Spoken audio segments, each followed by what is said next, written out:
On est toujours dans les grains. Mais oui, oui, ça commence à se rapprocher. On n'a jamais été aussi près du but. Voilà, c'est toujours des moments pas faciles, le poteau noir. Mais on se bat pour essayer de faire avancer le bateau le plus vite possible quand même entre les grains, les changements de vent. Voilà. Ouais, actif. On a eu un gros grain fort en entrée de poteau noir. Avec des vents à plus de 30 nœuds. Donc on s'est dit oula, tiens, ça va être chaud. Et au final, on a pas mal de grains, tournent dans tous les sens, mais c'est jamais très fort. On n'a pas eu de grosses rafales qui nous a fait peur. Donc c'est un poteau noir un peu différent de ce que je pensais qu'on allait avoir. Donc c'est plus des petites conditions. On a les mêmes outils et on est aussi pas mal focalisé sur les mêmes outils qu'ils ont à terre, hein, à regarder aussi pas mal nous-mêmes de ce qui se passe, la vitesse des concurrents, essayer aussi de comprendre un peu où il faut qu'on essaye de s'échapper. Donc voilà, c'est un peu une réflexion collective, quoi. Ce qui est sûr, c'est que Armel, ils ont eu un poteau noir beaucoup moins actif que nous. Nous, ça, on le voyait sur les images chat et sur les fichiers. Oui, c'est un peu épaissi, donc et si on ressort un peu plus tard que les autres en latitude, forcément, ça partira par devant. Voilà, c'est encore un peu incertain pour donner des pronostics. On est rentré un peu plus tôt que dans le poteau noir. Si on ressort un peu plus tard que, s'il est plus épais, oui, c'est pas top pour nous, mais bon, voilà. Après, Sodebo, il est à 35 000 devant, voilà, rien n'est joué, hein. Mais voilà, je préfère pas donner de pronostic. C'est trop incertain ces petits coins de la planète. On est arrivé sous J1 dans le poteau noir.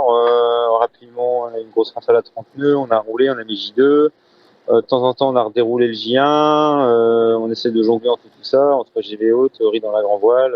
Surtout que il y a une différence entre passer le poteau noir de jour comme Bank Pop, où tu vois un peu ce qui te tombe dessus, et d'être dans la nuit noire, où tu vois des choses au radar qui arrivent, mais t'as pas le visuel à savoir si ça va être costaud ou pas, quoi.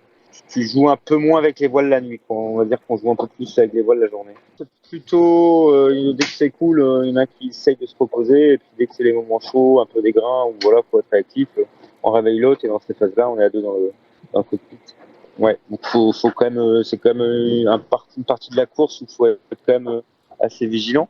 Voilà, faut pas faire de petites bêtises et d'erreurs et d'être trop relax.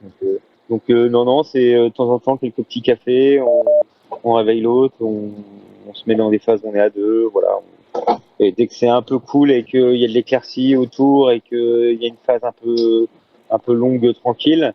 Quand je dis tranquille, c'est pas forcément qu'il n'y a pas de vent, hein, ça peut être venté, mais voilà, là tu dis, bah, tu vas essayer de faire dormir l'autre, quoi. On voit que dans cette classe, c'est génial, il y a du match, quoi. Ça s'est vu sur les autres courses en début de saison. Les trois premiers bateaux là, les bateaux récents là, ils se tirent pas mal la bourre. Nous, on est en embuscade un peu derrière. Voilà, on sent que nos foils nous ont fait du bien. On sent que la flotte, voilà, il y a des choses qui peuvent se jouer. Il y a des changements de position régulièrement et c'est top et c'est chouette à suivre. Et c'est bien pour la classe et on voit que les bateaux, ils arrivent à traverser des conditions un peu musclées sans avoir trop de dégâts et voilà, c'est des plateformes qui sont assez majeures, je pense, aujourd'hui. C'est sûr que, en gros, on se fait deux traversées de l'Atlantique par rapport aux IMOCA qui vont en ligne droite, quoi. Je sais pas, ça fait 3500 000, nous ça fait 7700 ou un truc comme ça. Donc c'est sûr qu'on a un beaucoup plus grand parcours que nos autres concurrents, donc on passera quand même forcément un peu de temps en mer. Mais bon, on est bien là. On est dans des conditions plutôt agréables, en short t-shirt, même s'il y a des grains. Et voilà, on est content d'être là. On espère que ça va jouer, que ça va batailler encore un peu avec les autres concurrents, que ça va pas trop s'échapper par devant et avoir une situation météorologique qui fait que ça part par devant.